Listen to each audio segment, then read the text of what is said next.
Allah. Ol Resullar bilir ayırma Allah.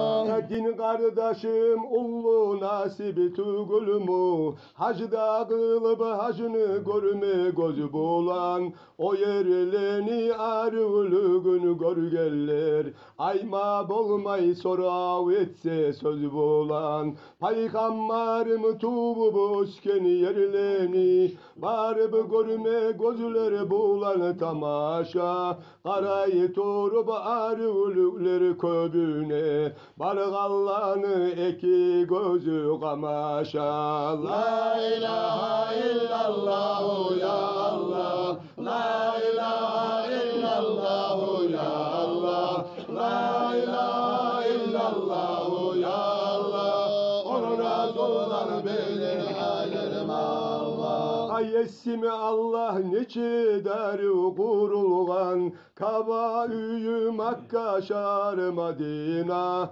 Peygamber'a haşık bolup sağınıp, suymalıktan göz yaşlarım ağıla. Hacı kılma baragallar bektileymen, Peygamber'a bizden sağlam aytığız, Kaba ünü yetti keren aylanıp, uyu güzge esen aman kaytığız. La ilahe illallah ya Allah. La ilahe illallah ya Allah. La ilahe illallah ya Allah. Onun Resulları bilir ayırma Allah.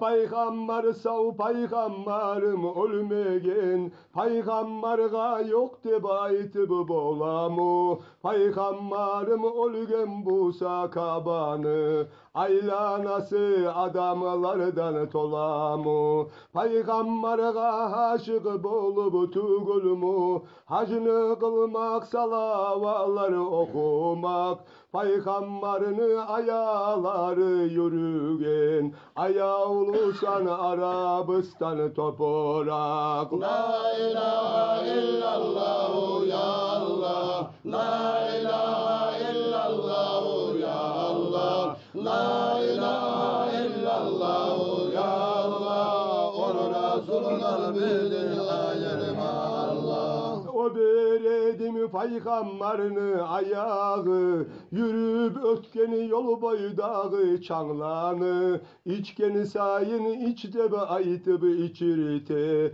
zamzam suyu bir acayip bol dağı. Hey Allah'ım süyer edim ölmege, hasir etmeni Kaba ünü görmege, Kaba ünü gözlerim bulan görüp, razı edim şu yerlerde ölmege. La ilahe illallah ya Allah. La ilahe illallah ya Allah. La ilahe illallah ya Allah. Onun Resulları bilir ayırma Allah. Allah bizim bu dünyaya yaratkan, daimi oğar daimi mahtav etigiz, hacı kızını Mekkeli kuyde kılıp, esen aman yurtuğuzga yetigiz. Din kardeşim ullu nasip tugulmu, hacda kılıp hacını görme göz bulan, o yerleni arülü